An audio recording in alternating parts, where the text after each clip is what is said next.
Cuando usted le pregunta por qué viene a la iglesia o a qué viene a la iglesia, usted no viene a que un problema se resuelva. Usted no viene solamente a tener comunión con los que están alrededor suyo. Usted viene porque necesita más de Él. Usted viene a buscarlo a Él. Él es todo en la vida de cada uno de nosotros. Amén. Hoy vamos a comenzar un estudio nuevo. Estoy contento, ¿no?, de lo que vamos a empezar, porque vamos a empezar con el primer evangelio, que es el Evangelio según San Marcos. Y usted sabe que los evangelios tienen una particularidad con respecto al resto de las cartas que escriben los apóstoles, y es que en los evangelios está directamente expresada la vida y las enseñanzas de nuestro Señor Jesucristo. Enseñanzas que jamás se van a pasar de moda, enseñanzas que jamás vamos a poder saber y conocer en su plenitud, sino que cada día van a hablar a nuestra vida de una forma distinta. Pero es muy importante que nosotros podamos entender correctamente la persona de Cristo para que a la hora de estudiar estos evangelios podamos realmente dar la libertad al Espíritu Santo a que obre en cada uno. Nosotros nos podemos proponer con nuestras propias fuerzas cambiar, pero la realidad es que, como la palabra de Dios dice, si Jehová no edifica la casa, en vano trabajan los que la edifican. Nuestro trabajo no es el forzar las cosas, sino nuestro trabajo es el ser dóciles a la voz y a la voluntad de Dios en nuestra vida. Hoy por hoy, cuando hablamos de Jesucristo, quienes no conocen en su totalidad a Cristo, lo consideran como un buen maestro. De hecho, las distintas religiones de alguna manera lo mencionan y aún las filosofías lo mencionan, pero de ahí a considerar a Cristo como realmente Cristo es, hay una distancia muy, muy, muy grande. Y la pregunta es, ¿qué es Cristo? Bueno, Cristo es verdad. ¿Qué es entonces la verdad? La verdad no es un concepto filosófico, la verdad es una persona. Una persona que es la suma de lo correcto en todas las cosas. Una persona que expresa la voluntad de Dios de una manera que vos y yo lo podamos llegar a entender y a comprender. Es Dios hecho hombre, es la esencia de lo divino hecho hombre, es la encarnación de la palabra de Dios y también es la encarnación de la obediencia del hombre hacia Dios. Todo eso es Cristo. Por eso el que tiene al Hijo, dice la palabra de Dios, tiene la vida. Separado de Él no podemos hacer absolutamente nada. Y el que no tiene al Hijo, tiene lamentablemente en su interior muerte espiritual. Ahora bien, ¿cómo sé yo si tengo al Hijo? Porque el mismo Espíritu que el Hijo nos dio es el que da testimonio de cada uno de nosotros que somos hijos de Dios. Ese mismo Espíritu vive en cada uno, habla a través de la palabra de Cristo a cada uno de nosotros y ese es el testimonio vivo que tenemos de ser hijos de Dios. Este estudio de los evangelios, por supuesto, nos va a ayudar a identificarnos a través de la palabra como hijos de Dios. ¿Amén? Muy bien. Hoy vamos a ver el capítulo 1. El capítulo 1 es cortito, más de la mitad del capítulo 1 es una genealogía, que es la sucesión, ¿no es cierto?, de los descendientes, ¿no?, de Jesús. Era muy importante para el pueblo judío el asunto de las genealogías, sobre todo a la hora de corroborar la identidad de Cristo. Por supuesto, la identidad de Cristo siempre fue puesta en duda, ¿no es cierto?, si realmente era el Mesías, no era el Mesías, ¿cómo? Pero si este es el hijo de José, si todos lo conocemos, ¿cómo va a ser el Mesías? Entonces, evangelistas como Mateo, como Lucas, se encargaron a través de una prolongada genealogía poder certificar que realmente Jesucristo era el Mesías, el Salvador del mundo, el Hijo de Dios. Mateo y Lucas son los dos que extienden las genealogías de principio a fin. Lamentablemente, la diferencia que hay entre las dos genealogías han hecho que muchos autores consideraran que la Biblia es errada, que muchos conceptos entran en conflicto en sí. Pero la realidad es que no hay nadie que haya podido probar que la Biblia está errada. Y todo tiene una explicación. Mateo tiene una dirección en su genealogía y Lucas tiene otra dirección. Mateo se encarga de asegurar que el Mesías es descendiente de David a través de la línea paterna, que es José. La línea legal que hace al Mesías hijo de David es la línea de José. Pero como todos sabemos, Jesús nace por medio del Espíritu Santo, o sea que no hay una línea sanguínea, hay una línea legal desde José. Y Lucas se encarga de establecer una línea sanguínea a partir de María. Ahora bien, cuando llegamos al punto de David, en las genealogías, ahí parece como que se dividen. Y esa división tiene que ver con que Mateo continúa la genealogía a partir del hijo de David, Salomón, y Lucas continúa la genealogía a partir del hijo de David, Natán, del otro hijo. En ningún momento entran en conflicto las genealogías, sino al contrario, se complementan. Y ambos evangelistas no hacen ni más ni menos que dar criterio correcto y justo de entender que Jesús es el Hijo de Dios, el Salvador del mundo. Ahora bien, eso lo vamos a ver en los primeros versículos.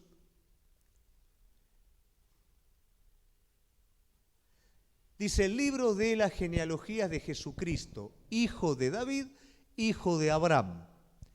Estos dos aspectos no son los que resalta Mateo. Cuando dice hijo de David, el Mesías tenía que ser descendiente de David, si no, no era el Mesías. Ahora, él también acentúa hijo de Abraham, refuerza de alguna manera el linaje de Jesucristo, asegurando que como descendiente de Abraham, él es portador de la bendición mundial, ¿no? De la bendición para cada uno de los descendientes. No solamente los descendientes sanguíneos, sino los descendientes espirituales. Él es portador de la bendición de Abraham para el resto de la humanidad. Es el Hijo de Dios, es el Hijo de David, es el Rey de Israel y es aquel que traería salvación y liberación a todo el mundo. No vamos a desarrollar toda la genealogía, tengan preparadito, nosotros vamos a ir inmediatamente creo que es al 19, que es donde termina la genealogía, si no vamos a tener que leer nombre sobre nombre y no tiene mucho contenido. Sí, lo que tenemos como contenido, que van a aparecer en las genealogías 4 mujeres, ¿no es cierto?, que nos va a dar de alguna manera un aspecto o una visión de lo que es la gracia de Dios. Estas mujeres son Rahab, que sabemos, quienes conocen la palabra de Dios, era una ramera que ayudó, ¿no es cierto?, a Josué, a los espías, mejor dicho, que envió Josué, ¿no es cierto?, para la toma de la ciudad. También está Tamar, que es la familiar de Judá, que tuvieron ahí, ¿no es cierto?, fue un pequeño engaño, se hizo pasar por prostituta, ¿no es cierto?, tuvo hijos, tuvo herederos de Judá. También tenemos a Jezabel, que es la persona que traicionó a Urías Eteo, ¿no es cierto?, y fue el gran pecado de David. Y también tenemos a Ruth, la moabita, que era una mujer pagana, de un testimonio de fidelidad a Dios y a su iba a decir a su patrona, a su ama, ¿no es cierto?, pero que son mujeres que uno diría, dado el testimonio de cada una de ellas, ¿qué es lo que hacen ellas en esta genealogía? Y el propósito de que ellas estén involucradas es que no es el tema que Jesús se identifique con una realeza, un linaje de sangre exaltado como lo haría cualquier hombre natural, sino que dentro de toda esa genealogía hubieron personas débiles como cada uno de nosotros, y Jesús se identifica con el débil. Jesús no nos mira a nosotros desde arriba, Jesús nos mira a nosotros de igual a igual. Por supuesto que está arriba nuestro, pero Él nos mira a nosotros de igual a igual. Que ellas estén figurando en la genealogía nos está mostrando claramente lo que es el amor, la misericordia, y por supuesto que cada una de estas mujeres, ¿no es cierto?, fueron a la larga mujeres piadosas, mujeres justas. Eso es un rasgo para destacar dentro de las genealogías, y vamos a ir ahora directamente al nacimiento, ¿no? Dice, el nacimiento de Jesucristo fue así. Estando desposada María, su madre, con José, antes que se juntasen, se halló que había concebido del Espíritu Santo. En este versículo vemos cuál es el estado, ¿no es cierto?, de María y de José. Dentro de lo que era el matrimonio judío habían tres estados. El estado del compromiso, que era cuando la persona se comprometía a un futuro, ¿no es cierto?, ser marido y mujer. En ese compromiso era solamente un compromiso, llamémoslo de palabra, era un compromiso que en muchos casos los padres arreglaban, pero no era que había besito, que había, no, era compromiso solamente. El desposorio ya era un paso más, ¿no es cierto?, de ese compromiso, es lo que sería un noviazgo, ¿no? Un noviazgo sin permiso, no los noviazgos que hay ahora. Era un noviazgo de respeto que confirmaba, ¿no es cierto?, esa decisión y preparaba a la pareja para el matrimonio. En el estado en el que se encuentra María y José es en el estado del desposorio. Por eso vamos a ver que se va a complicar el asunto, porque María le va a transmitir a José, ¿no es cierto?, que está embarazada en el desposorio. Esto es un lío bárbaro. Pero todo esto finalmente nos va a llevar a algo muy, pero muy edificante. Vamos al 19. José, su marido, como era justo y no quería infamarla, quiso dejarla secretamente. Esto nos habla un poquito del carácter de José, ¿no es cierto?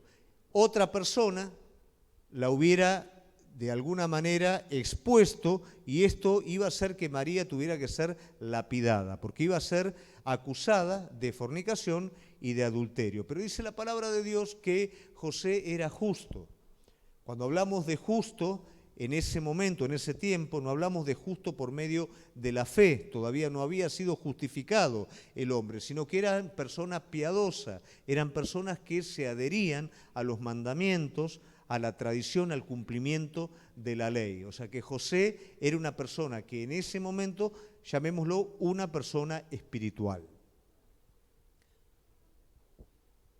Pensando él en esto, he aquí un ángel del Señor le apareció en sueños y le dijo: José, hijo de David, no temas en recibir a María, tu mujer, porque lo que en ella es engendrado del Espíritu Santo es.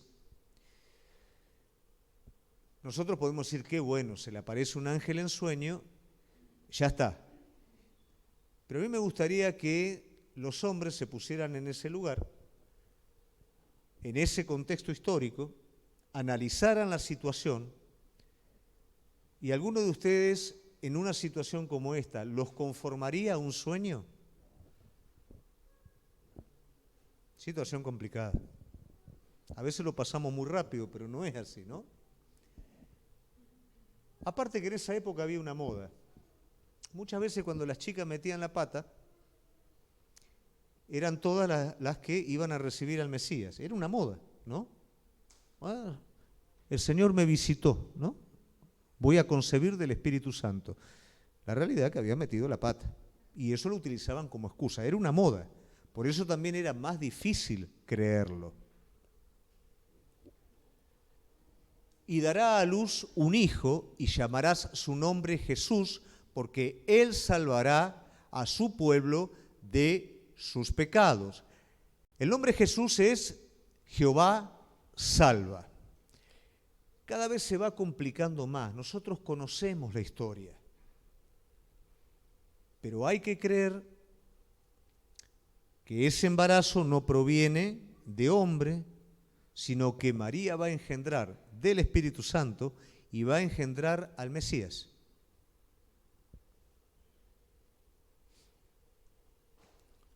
Todo esto aconteció para que se cumpliese lo dicho por el Señor por medio del profeta cuando dijo: He aquí una virgen concebirá y dará a luz un hijo, y llamarás su nombre Emmanuel, que traducido es Dios con nosotros. El término virgen no es necesariamente a una persona referida que no ha tenido relaciones, eso es a partir luego, ¿no?, de considerar a María, y ese término se utiliza, sino que virgen en la cultura judía era una doncella, era una mujer joven. O sea que la profecía decía que una mujer joven iba a concebir al Mesías. No lo saques todavía. Y llamará su nombre Emmanuel, que traducido es Dios con nosotros. Ese Mesías que vendría a este mundo no era ni más ni menos que Dios caminando entre los hombres. En ese momento, Cristo caminó de manera terrenal con el hombre. Hoy Cristo se mueve por medio de su Espíritu en el corazón de cada uno de los hombres, cosa que hubiera sido imposible si Cristo permanecería de la misma manera. Entonces, Dios con nosotros, ¿qué es? Es la presencia del Espíritu Santo en la vida de cada uno de nosotros. Dios no está en la iglesia, Dios no está afuera, Dios está con nosotros, Dios está en nosotros. Amén.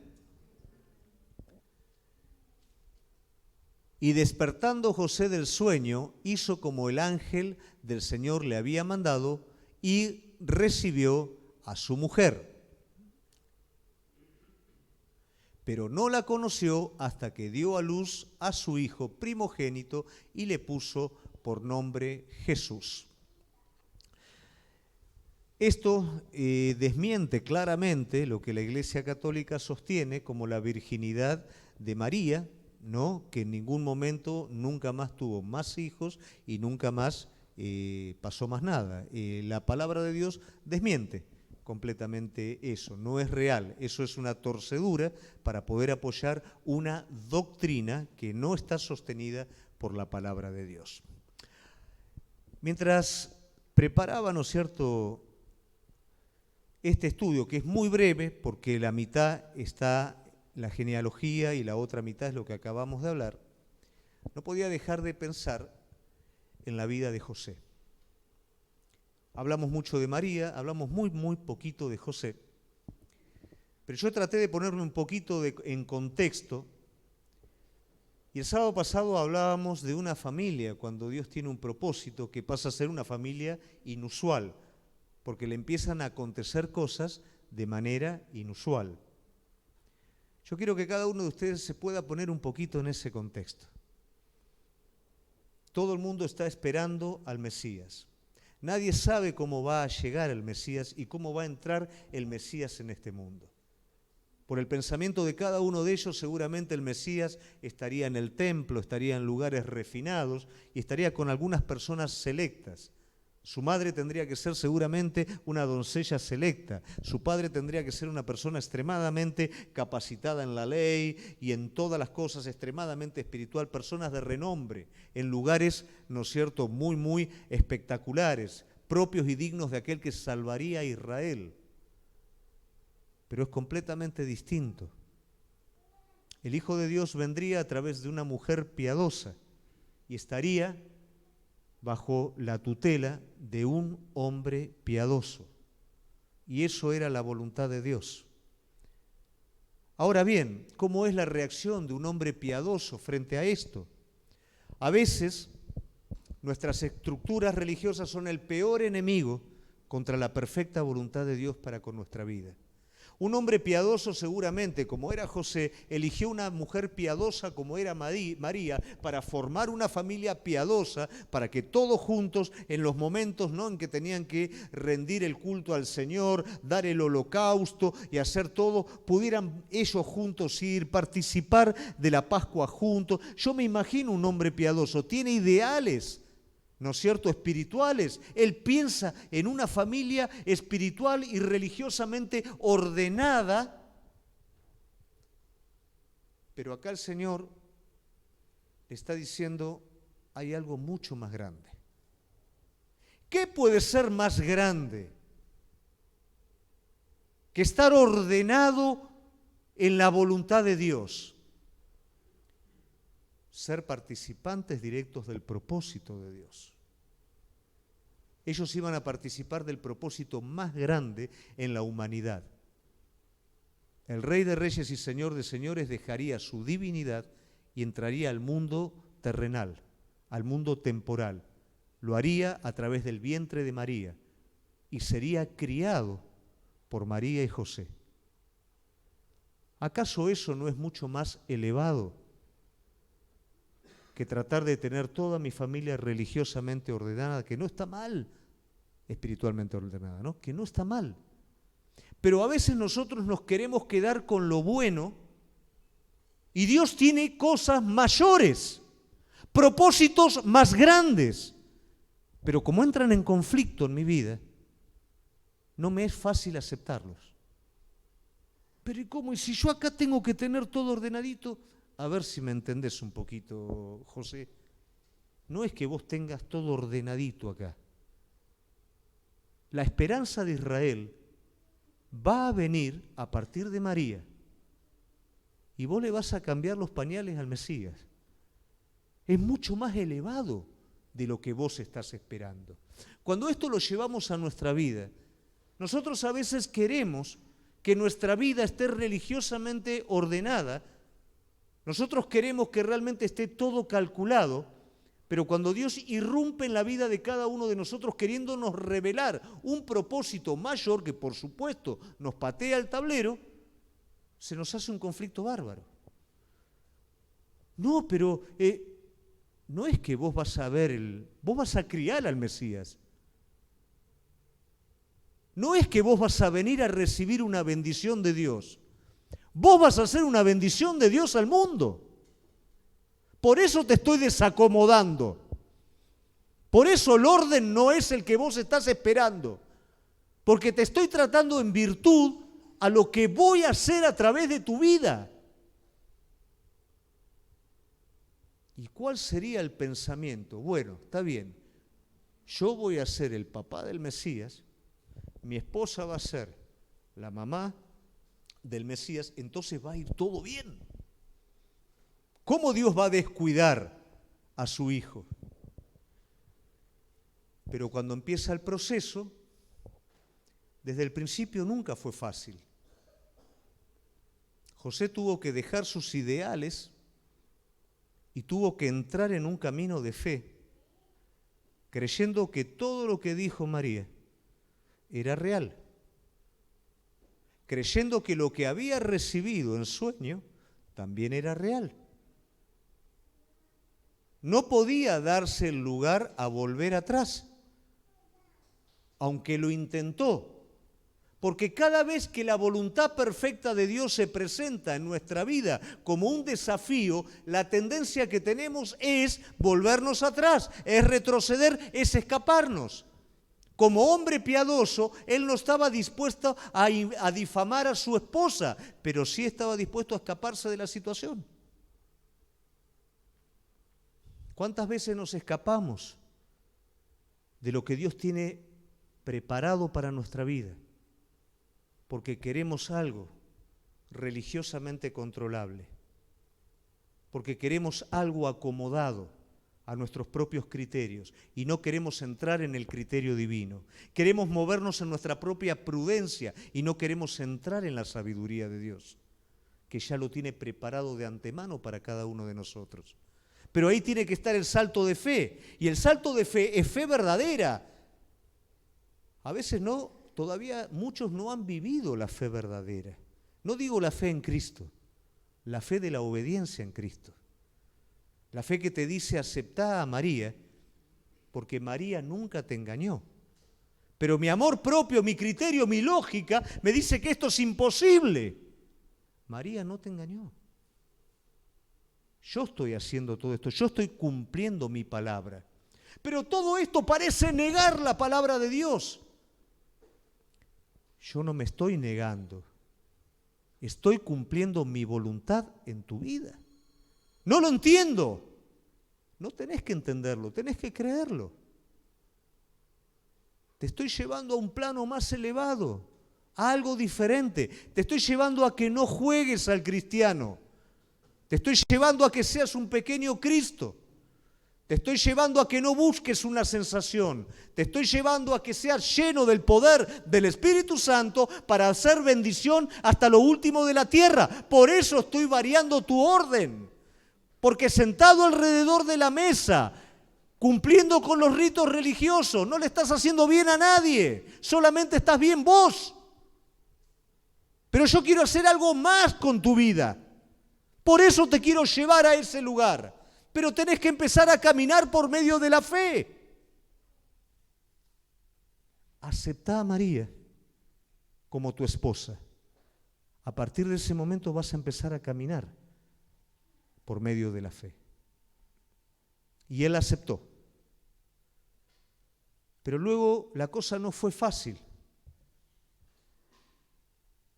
Tuvo que ir de lugar en lugar porque buscaban al Mesías que todavía no había nacido para matarlo. Y sigue la incredulidad en la cabeza. ¿Cómo puede ser si es el Mesías? ¿Cómo puede ser que lo busquen para matar? Y si le doy lugar a la incredulidad. ¿Pero será que realmente María concibió del Espíritu Santo? ¿Pero esa visión que tuve a la noche fue realmente un ángel? Si él le daba lugar a todo eso, no podía seguir avanzando. ¿Cuántas veces tomamos un paso de fe en nuestra vida y la situación no es como nosotros esperamos? E inmediatamente viene la duda, ¿pero tomé bien la decisión? ¿Pero fue Dios el que me habló? ¿Pero está bien esto? ¿No está bien? Porque la cosa está dándose de una manera distinta. A ver, cuando vino Cristo al mundo, todo se dio de una manera contraria. Y todo se desarrolló de una manera contraria. Y cada momento era para que José y María dudaran. Che, José, ¿cómo fue? ¿Cuándo quedó María embarazada? Che, José, tu hijo no se junta con el resto de los chicos. Es distinto, todo fue un problema, todo fue dificultad. Che, tu hijo está diciendo cosas que todo el mundo está en contra, y preguntan de quién es el hijo y dicen que es el hijo tuyo. Dice que es el Mesías. Todo. Hubiera sido mejor una familia religiosamente correcta. ¿Cuál era el precio de ser los tutores del Mesías, del acontecimiento más grande del mundo? A veces no entramos en los propósitos espectaculares de Dios, que no son los espectaculares de este mundo y para el hombre, porque nos queremos conformar con un orden personal de las cosas.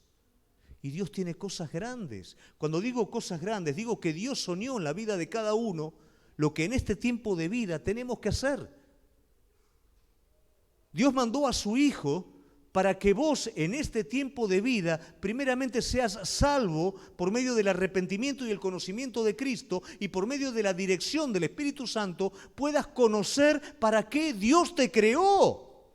Dios no lo creó a José y a María para ser una buena familia. Dios los creó para ser los tutores del Mesías, mucho más grande, mayor que eso. Dios no te creó para ocupar un lugar en la iglesia, para venir e irte tranquilito con una bendición. Dios te creó para ser lleno del Espíritu Santo y para cumplir una labor en esta tierra que ningún otro la puede cumplir. Pero ¿qué pasa a la hora de salir de mi orden, de mi comodidad religiosa y entrar en el desafío espiritual para el cual Dios me llamó? José tuvo que entrar. Ellos continuaron caminando. Su hijo nació en un pesebre. Probablemente los pensamientos que vinieron a la mente de José, el Mesías nace en un pesebre. Entonces viene el enemigo y José le da lugar. Entonces realmente María estuvo embarazada de él. Entonces, ¿no? Y lo del sueño fue, y José ya a esta altura no podía darse ese lujo. Cuando avanzamos en el camino de fe, ya no podemos darnos el lujo de cuestionar desde dónde salimos. Todo aquel que pone las manos en el arado y mira hacia atrás no es digno del reino. Si el justo va a vivir por fe y si retrocede, no va a agradar a mi alma, dice la palabra de Dios. El camino de fe me desafía a depender de Dios en una comunión verdadera. ¿Por qué a veces no tengo una comunión verdadera? Porque no dependo de Él. Formé un ámbito religioso en mi vida y nadie me saque de acá, pero el camino de fe es distinto. Es Dios revelándose a tu vida, es vos obedeciendo y empezando a caminar de la mano de Él. Y cada cosa que pasa, doblás tus rodillas y preguntás, porque dependés. Y ahí experimentás lo que querés recibir desde otro lado. En mi seguridad y en mi comodidad quiero recibir la plenitud. La plenitud viene sobre tu vida para que haya un aliento en tu corazón y sigas adelante. Y sigas peleando por lo que Dios te dio. Dios te visita para fortalecer tu corazón en el propósito en el que Él te dio. Pero a veces nosotros lo queremos como una sensación estimulante solamente. Por supuesto que José fue visitado por ángeles, tuvo visiones. ¿Las necesitaba?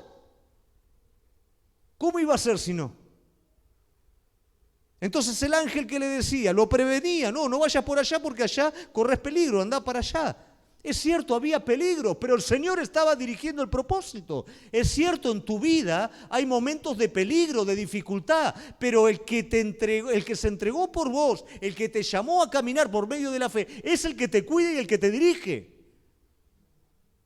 Y los recursos, cuando obedeces, están a tu favor, todo recurso divino. Porque Él no puede negarse a sí mismo. Pero nosotros queremos las cosas antes. Y no es así. Cuidado por querer tanto lo bueno que me pierda de lo perfecto. Imagínate si solamente se hubieran conformado en ser una familia piadosa. Perderse ese privilegio. Mirá, si yo me hubiera conformado solamente con conocer al Señor, seguir con lo que estaba haciendo en mi vida, casarme, tener solamente mi familia, todo religiosamente bien. ¿Cuántas cosas en el camino no hubiera hecho y no hubiera obedecido? Eso es para tu vida también, para cada uno de nosotros. Las cosas que Dios tiene para cada uno de nosotros son extraordinarias, soñadas en la eternidad antes que naciéramos. Fuimos salvados para ser despertados a esa realidad espiritual. Somos guiados para no equivocarnos, para no ir para otro lado y poder definitivamente agarrarnos de la mano de Él y hacer lo que Él nos llamó a hacer. Y ahí encontramos todo, plenitud, vida, una familia hermosa, todos contentos, todos llenos. ¿Pero por qué a veces no? Porque estamos fuera de eso. ¿Cómo hubiera sido la vida de José fuera? Pero José y María entraron en ese propósito eterno. Y el desafío nuestro, en este tiempo presente que estamos viviendo, es que entremos en ese desafío que Dios tiene para cada uno. A ustedes les corresponde saber cuál es ese desafío, buscarlo delante de Dios y cuando Dios te da la palabra, obedecerlo. Porque finalmente la vida de José nos muestra cómo él entra en sí y decide continuar. Primeramente la palabra de Dios me dice algo, como está escrito. El Mesías nació como estaba escrito. ¿Cómo hago para no equivocarme en esto? Como está escrito. Cuando vos ves la palabra de Dios, Dios te va a decir de manera general primeramente lo que quiere de tu vida. No tiene que bajar un ángel para decir que tenemos que servir al semejante, que tenemos que hablar de Cristo, al que se pierde, que tenemos que consagrarnos a Él, que tenemos que tener intimidad con Él. No necesitamos palabras específicas para eso. Cuando Dios pone en tu corazón el anhelo por alcanzar lo que Él tiene, primeramente lo va a confirmar la palabra de Dios.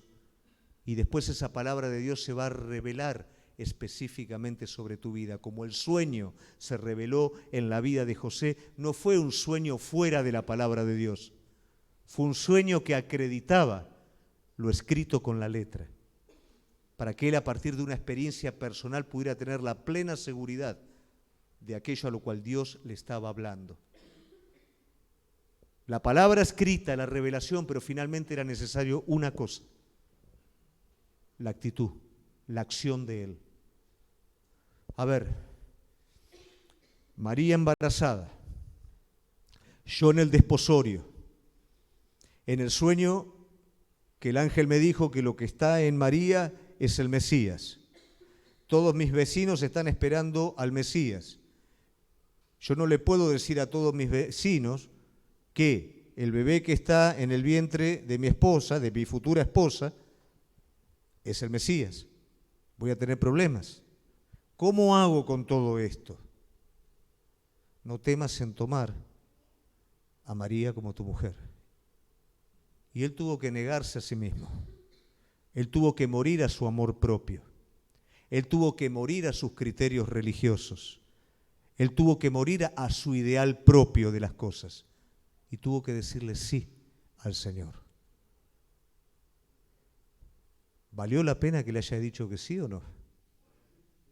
¿Vale la pena que en nuestra vida, cuando Él nos habla, en vez de estar haciéndolo esperar, le digamos sí? Porque finalmente nosotros somos los que necesitamos entrar en ese propósito perfecto de Dios. Vos y yo fuimos creados para eso. Y fuera de eso no vamos a ser felices. Fuera de eso no vamos a tener plenitud, vamos a alcanzar cosas y cuando los alcancemos nos vamos a dar cuenta que queremos más y que lo que realmente alcanzamos no nos alcanzó a llenar como lo esperábamos. Entonces necesitamos alcanzar otras cosas y así se nos va a ir toda la vida. Pero cuando entramos en el propósito de Dios, van a haber dificultades, van a haber problemas, pero los vas a enfrentar lleno en tu interior, en plenitud. Aunque haya dificultad, pero la dificultad no te va a hacer cuestionar esto es de Dios o no, porque en lo profundo de tu espíritu tenés la seguridad. Es difícil, pero es. Y ahí es donde vas a aprender a tener gozo en medio de la adversidad. Si no vienen las cosas como quiero, no me puedo gozar, no puedo estar bien, no puedo estar feliz. Esto es distinto. Como estoy en el centro de lo que Dios quiere, estoy completo.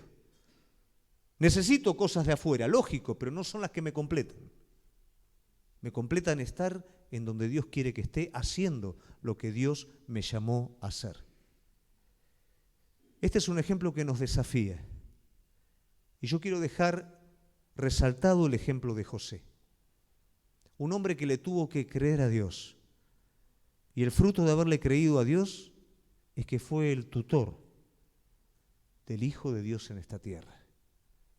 Podría haber dudado, podría haber sido sumido en la incredulidad, o podría haber hecho lo más fácil de todo, haber renunciado y haber dicho, no, yo me conformo con esto, habiendo perdido eso. No te conformes con nada menos que no sea con lo que Dios te llamó.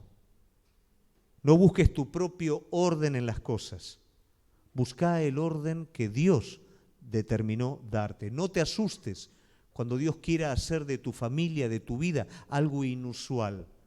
¿Por qué no me parezco a los demás? ¿Por qué no me parezco a aquella familia cristiana? ¿O por qué no me parezco a ellos? Porque el propósito es diferente.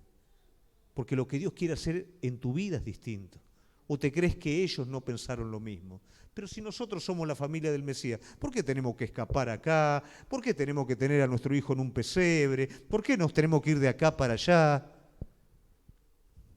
Porque estaban cumpliendo la palabra de Dios. Tenían que pasar por Nazaret para que él fuera llamado Nazareno. Cada lugar tenía un propósito, no solamente de cuidado y preservación, sino de cumplimiento de la palabra de Dios. Cada situación en tu vida tiene un propósito, ya fue divinamente establecido, no para que te pelees contra ello, sino para que lo aceptes y puedas crecer según lo que Dios determinó para tu vida. ¿Cuál es la conclusión de esto? No pelees contra la voluntad de Dios. No resistas la voluntad de Dios en tu vida. José se quiso escapar. El Señor le dijo, no temas, aceptala, porque esto es un propósito en mi vida. Dios hoy en esta noche te está diciendo, no temas en aceptar aquello contra lo que estás peleando, porque es propósito mío. No pelees contra mi voluntad. Pero yo lo veo, todos vemos la cosa a nuestra manera.